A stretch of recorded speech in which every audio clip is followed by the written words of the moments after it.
Oh, working? Me too. I heard you got kicked off the force. What I do is I hunt down idiots who jump bail. You are a bounty hunter? Yep. She just pays me to say this. I gotta take you to jail.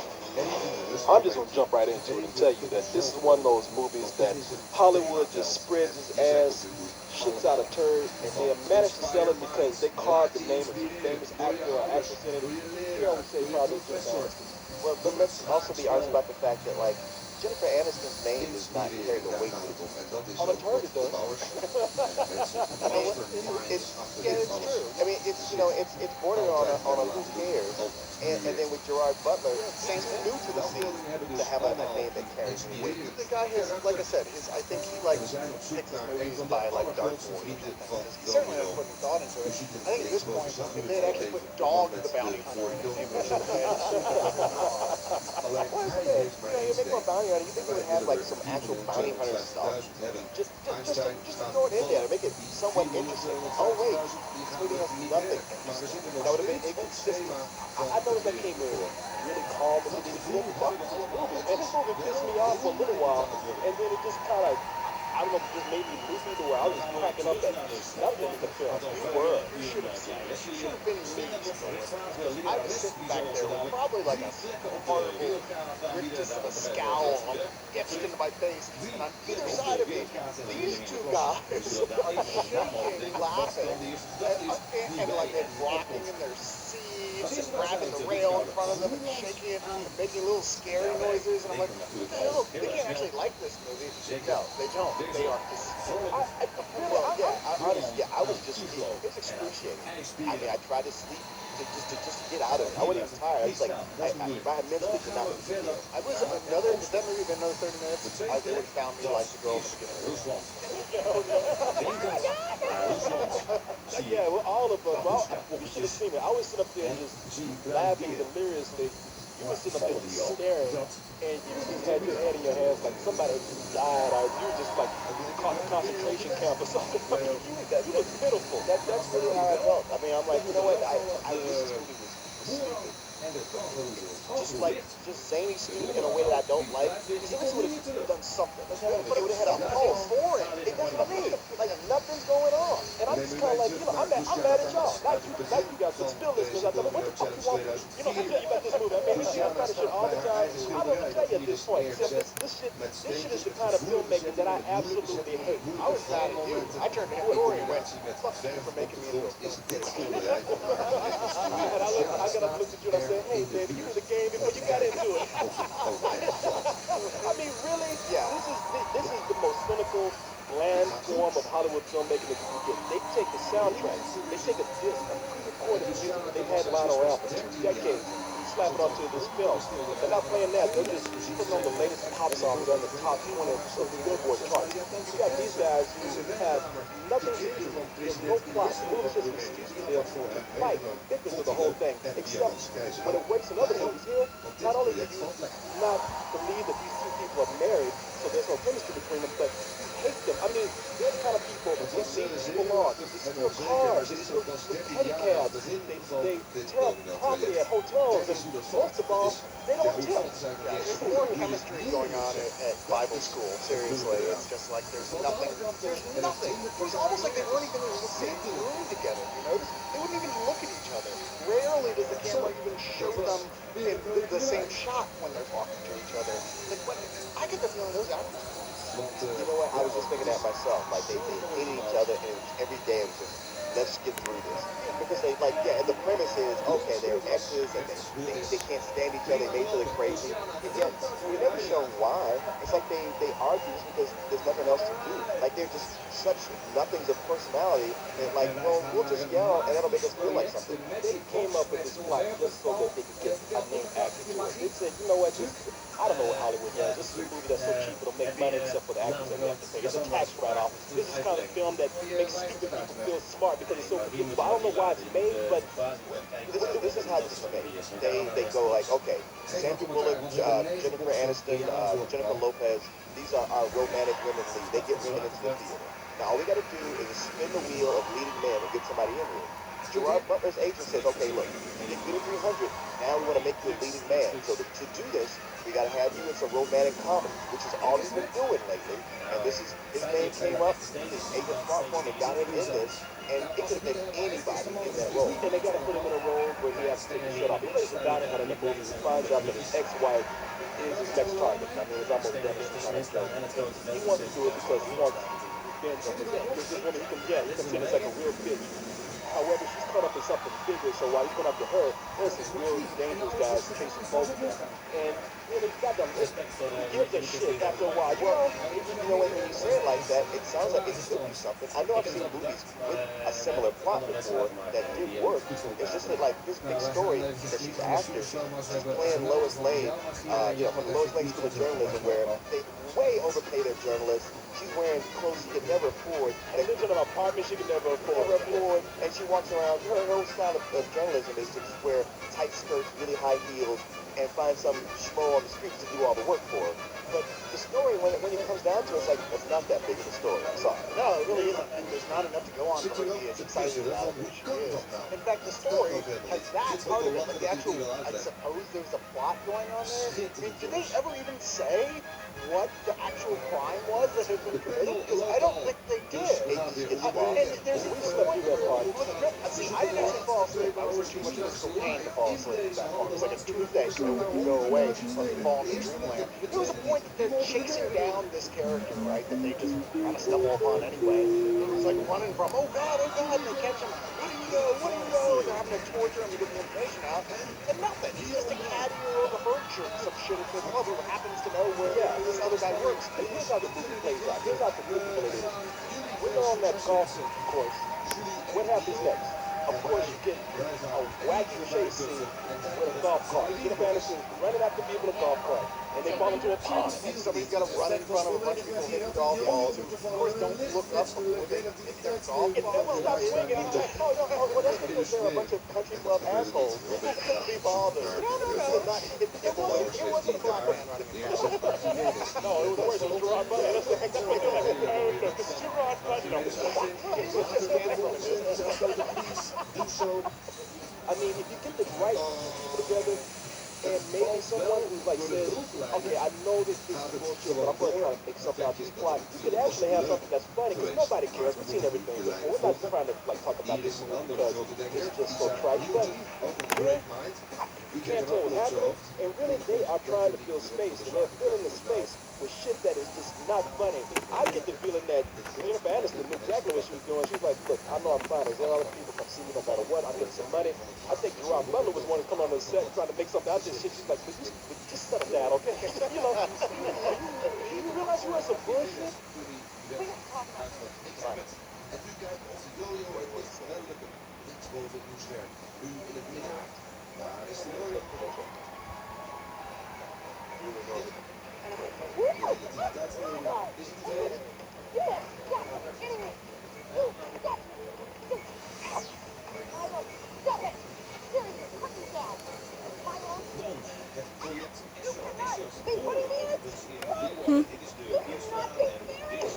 I'm dead serious. He looks like he smells bad. I'm sorry. Every time I watch him now, I'm like, dude, take a shower. He needs to see that shave. Yeah, well, yeah. You know what? I bet you anything could be shaved. He should look like a total. Oh my God, really? So he has never shaved. It's funny because this is that movie where you go like, I bet all the funny stuff's in the trailer. Only if you watch that trailer, there's nothing funny in it. No, and it just gets worse. And yet, all the funny stuff's in the trailer. You know, we haven't even talked about the wacky side plot of Which one? Of the sexual harassment in Oh, the making. man, it's a waste of Jason Sudeikis. Yeah, but like a coworker who is just flat out scary stalking her, but the movie chooses to go, why? Isn't it goofy? Well, she's the one who's admitting to everybody at work, oh yeah, I made out with him at the Christmas party. I'm like, oh, that's a trip to HR and fired. Jason Sudeikis, what is he doing? He's Oh. on 30 Rock? He's on Saturday Night Live. He's like one of the, like almost the main guy of Saturday Night Live. Yeah, he's been on 30 Rock. He's been on a lot of movies. I know it's He's not. really funny. I know it's not him. I always got him mixed up with the gay guy on Reno 911. Oh, Thomas Lennon? What's his name? The one who's always in the biker show. Yeah, Lieutenant Dangle. No, not him. The guy that's always he's always appearing on roller skates. Nick Swartzen. Yeah, I always thought that he was the gay dude in Reno 911. No, The other gay dude. Right. So it's not him. Okay. No. You sure? Put some tight pants on. I'm sure. But yeah, it's a waste of a lot of people in here. I mean, we make fun of Gerard Butler, but I like Gerard Butler. I think that he's What? What did he do that just made you go, you know what, I like this guy. He's got that in him. I do not have time to look this up on IMDb right now, but he's on An something. episode of SNL that was really fun. That doesn't count. Even Garth Brooks was funny on That's Saturday Night good. Live. And notice I kept sitting there saying,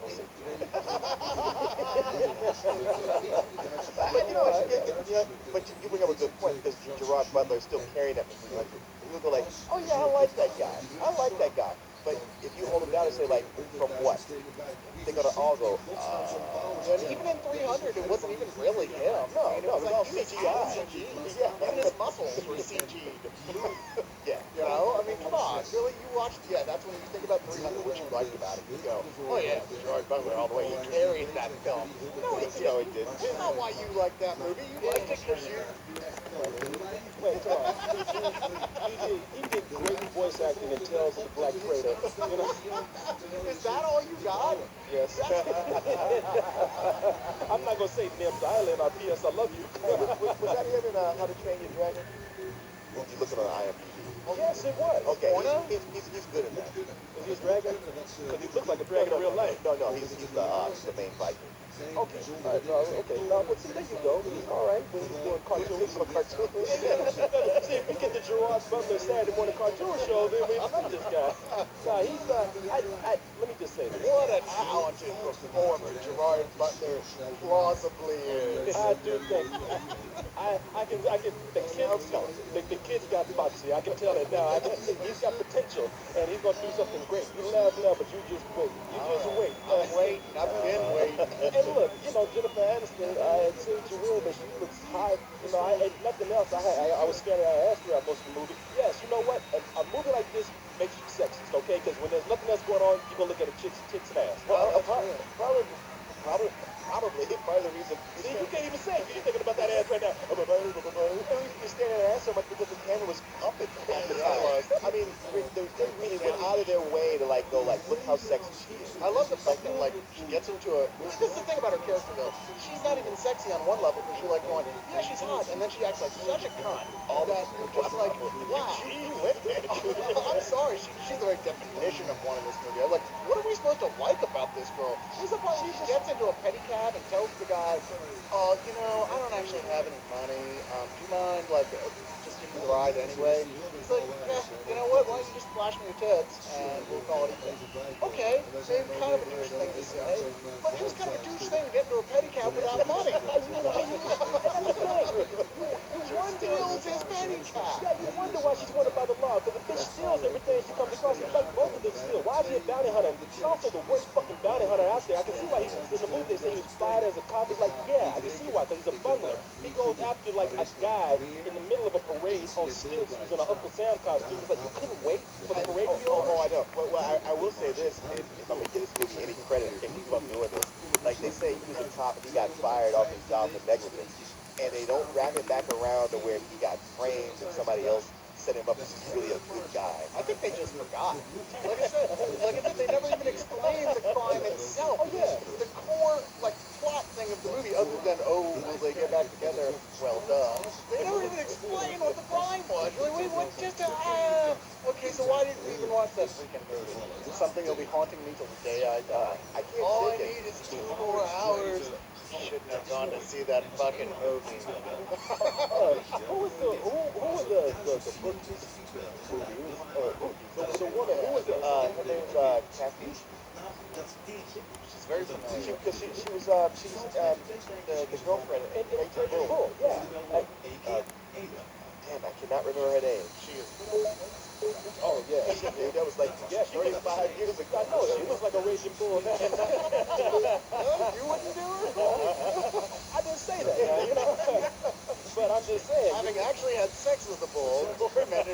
compliment. That cat was raging, yo. Kathy Moriarty. Moriarty, yes. Yeah, no, her plot line where they were going after Gerard Butler because he owed them money.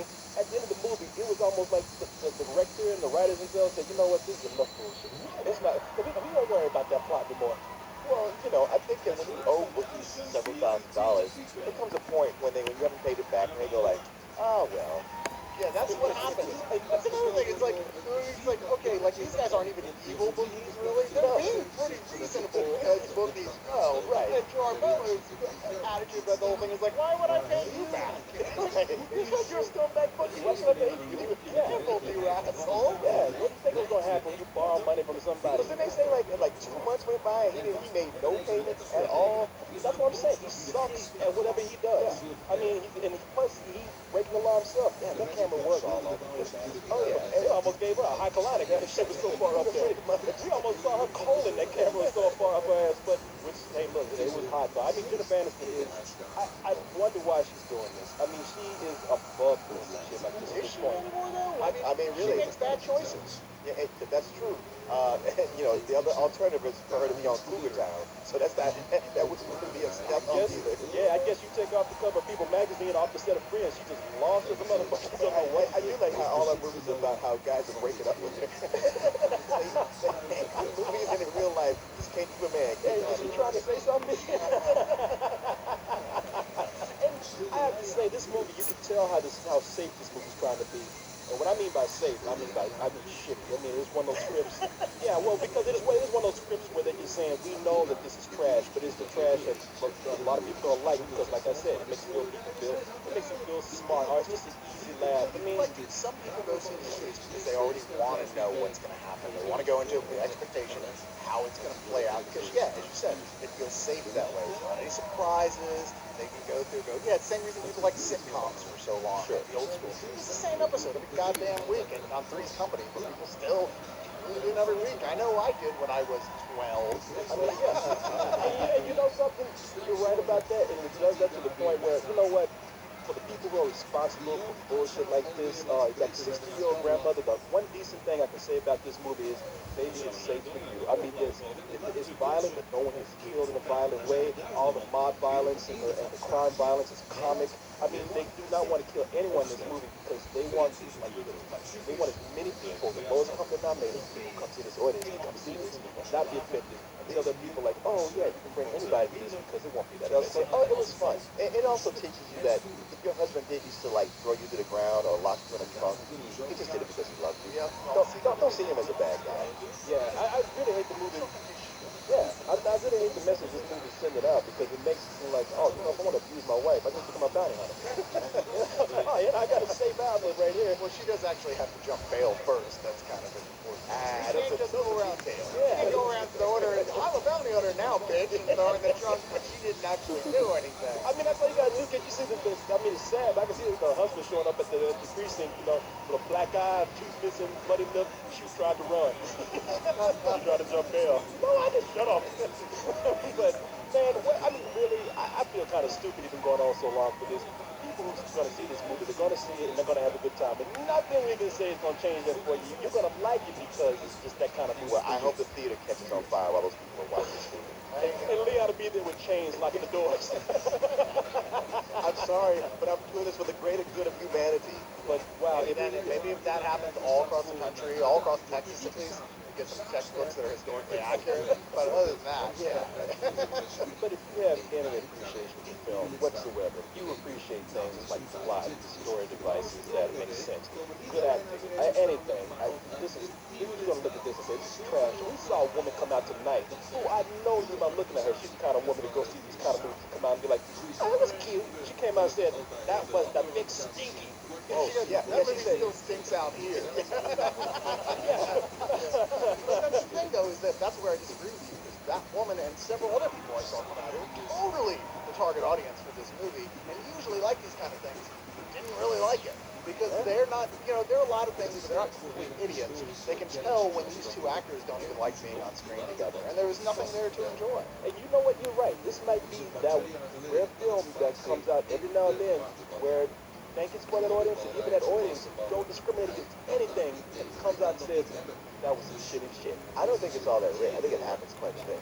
Yeah, maybe we're just like, I will admit, maybe we're just kind of jaded now to where we look, yeah, maybe we're a little snobbish now. We look down on people, we blame them for these kind of movies, but it's Yeah, not a that lot of bad. these movies come out, we go like, oh, I'm sure it'll do well. And then they don't. They debut at number 8, and then they disappear. We never see it again. I think this will be one of those movies. I mean, the worst thing about this is they're not even ballsy enough to try anything that I can hate. Right. It's just so, as you said, completely inoffensive. That is completely dull. There's absolutely nothing of worth here at all. And in and of itself, that makes it even worse than a film, that would try hard anything. Yeah, to me, yeah, I agree with you. It was one of those movies that came in early and ranked as a some old bullshit. And I just wanted it to do something, just one really offensive thing so I can go, oh, I can't wait to get this a fuck. And it didn't have the balls to do it. No, it's almost offensive, and it's how safe it is. But man, yeah, hey, you know what I'm saying? It's some bullshit. Yeah. I'm gonna go so far as call it a fuck you. Really? I will because of what I just said. I was like, you know what? I knew if one of us was going to do it, it would be you. It's because they didn't. It's because they literally didn't try. There was no effort in this film at all. It is a complete waste of celluloid. There's not one entertaining moment in this entire film. Dude, and I say fuck you to the people who paid for this. I say fuck you to the actors for deciding to be in it. And an extra special fuck you to the director and writer. God, you should have known better. Really, you should have known better. And you're just making the world an ugly place. Right now, he's looking at you like, not for this fat check, bitch. I was trying to look up the director a little while ago. I don't think it's anybody that directed this movie. Andy Tennant, who, let's see, he's done before. Sweet Home Alabama. He did Hitch. That's what it was. From the director of Hitch. That's what they kept saying. And that's why I was surprised at how bad this was. Because Hitch is actually kind of a cute movie. Oh, wait a minute. He did one that we despise. Fool's Gold. Despise that. This guy's fucking enemy number one He here. just got lucky. Well, Hitch had the advantage of one, Will Smith, who even in his worst is still pretty fucking charming, and a decent script. Because it really did have a pretty decent script. Obviously, the director doesn't have the ability to turn a mediocre script into something that's really fun. No, it really relies on the actors and actresses. And like I said here, these people, we don't know what's going on with them. They got nothing. They got zero to do. Jennifer Aniston pretty much plays the same person all the time. And she never seems like a fun person. I've never seen her in something where I'm like, man, outside of her being hot, she'd be a fun girlfriend to have. Yeah, no, I never get that feeling. Yeah, she'd be that girlfriend who would be like scowling that you hang out with your friends too much. And you don't want to do the stuff she wants to do. Drag you out of the strip club. Yeah, explains a lot. Hey, Jennifer, I hear they're hiring you. Hurry up. Yeah, because they ain't going to be on that much. Desperate Housewives is going to be wrapping up soon. Those slots are going to get filled. Now, I will say this. I did have a good time in this movie. Thanks to that dude that was in the back. I swear that there was a guy who was in the back who was wearing a top hat and had a big, long, styling whiplash mustache because there was one guy in the theater who was laughing. And then when he laughed, it wasn't just a laugh, it was well, maybe that was somebody who was like set this up to torture the audience. like we were all tied to a railroad track watching that movie. This is so strange sounding. I thought someone was turning into a werewolf back there. What the hell? This scatter shots like laugh like that. Oh. You know what? I think you might be right. Leon might be right. I think that guy actually saw us suffering in the front row. And he was like, my plan is working. He's got a big white cat on his lap. So my nemesis is Spiel.com. It was come on, I will bring them down. There was even one part where I looked over at Leon and he had his hands in his hand. He was breaking down. And the guy, you guys know I'm telling the truth here. You heard in the background. And that's when I had to laugh. That's the only laugh I got in the theater the whole time. Young Jay, come on out to his life savings to produce this, just so we would have to sit through it. And you know what? He broke you guys. Yeah. Oh, we're totally broken. Actually, I think we got him because I bet, like, right after all the credits rolled, it said, fuckstill.com. But by that point, we were gone. And he was like, no, Warriors again. She made you miserable. God is miserable. I'm going to make her. We zullen elke steek nodig hebben. Hoe mooi alles ook was, Wat er ook allemaal is gelukt, want het meeste is natuurlijk gewoon gelukt. Het wordt heel erg moeilijk. Nu met Frauke uit Duitsland, de presentatrice. En Robin, dus kijk er wat Robin zegt, want al die vrolijkheid achter hem voor de grote finale. Is dat terecht? Ganz große Aufgabe kommt noch und das muss klappen, sonst sind wir chancenlos. Das Finalfeld, aber es ist nicht ganz einfach, darauf hinzukommen. Funktioniert das jetzt? Ja, das ist so. Die Projektlinie hat jetzt keiner Wörter mehr als Sicherheit. So, wenn die Projektlinie nicht durchläuft, werden wir da nicht ankommen. Dann haben wir noch die Heeft u het gehoord? De aorta is gestopt, die hebben we niet meer nodig. En de projectlijn die loopt natuurlijk nog wel. De gewone lijnen van project naar project. Es Zekerheid muss is weg. unbedingt, denn man muss dazu Dus sagen, mag de projectlijn 170.000 niet Steine onderbroken worden. bilden das Hij loopt Finalfeld. nog. Wenn die nicht Maar fallen, dat ist zat. natürlich De alles bouwers hinüber. gaan nu naar hun 170.000 posities. Steine. Ze gaan zo meteen helmen opzetten. Wat ziet u dat? Al die borden daar, dat zijn domino-stenen. Dat is een valwand van 150.000 stenen. Er zijn bekende Nederlanders, die hebben er nog aan meegebouwd. En de bouwers uit alle landen gaan nu op de posities. En zien jullie die helmpjes liggen? Die moeten straks op. Leo, moet jij ook zo'n helmpje op? Of sta je er een beetje ver vandaan? Ik blijf op een veilige afstand staan, hoewel ik zou ook wel So, Uli, und nat worden geregen door domino-stenen als het enigszins zou kunnen. Het is niet mijn feest, het is het feestje van de bouwers daarachter. En als ze vallen die domino-stenen op hun hoofd, dan hebben ze dat doel en dwars niet. Of het nou wel of geen wereldrecord wordt. We moeten omhoog, is lastig. Dat is toch zo. Maar kijk, ook weer wat opgevonden. Oh, kunstig gedaan. Is echt een licht gaat oud hè, in de zaal. Let op het mechaniekje links boven het vlak. Dat moet gaan. Jawel. In 15 talen voor challenge. En hebben hem ook gehaald. Dat is de vraag. 3 meter werken, helemaal uit het vlak. En met die helden zijn nodig, Leo. Dit hebben we inderdaad nodig. Er staan ook mensen zonder helm. Oh, dat kan pijn doen hoor. Dat zijn uitsteentjes. Fijnstijk. De finale van Domino Day 2004. En het zal kilo worden. Maar dit vlak is zo goed als gevallen.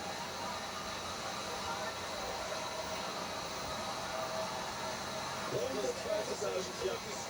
Dan is het bij die beeldenstel. Ja, goed, absoluut. Maar voor de rest over het algemeen viel het goed dan. Zeker. De laatste steden. De finale. Het grapje van de bouwers. The end. Het einde. Ja, en dat zou ook wel eens op een andere manier kunnen gelden. Want hebben we hier een wereldrecord in Friesland op Domino Day 2004. voll das spannend. Ich auch, wir wollen sehen, Herr Ackermann schießt sie. Hiermit? Nou, Damit. we krijgen snel uitsluitsel zeg. Over hebben we het gehaald, ja of nee? Nee. Kom op. Wel, Das ist nicht funktioniert, Robin, das weiß ich auch nicht mehr. Was ist denn da Cijfers los? moeten we zien. Das war jetzt irgendwie der Trick. ja, we hebben het! We hebben het! Oh, nee! Het komen de sloot, jongens! 10.992.000 in de goudheid. Plus een paar kruimels. Dit is het. Het is 150.000 stenen meer dan de 3.847.000 van 2002. Wat een feest, joh! Nou, wie had dat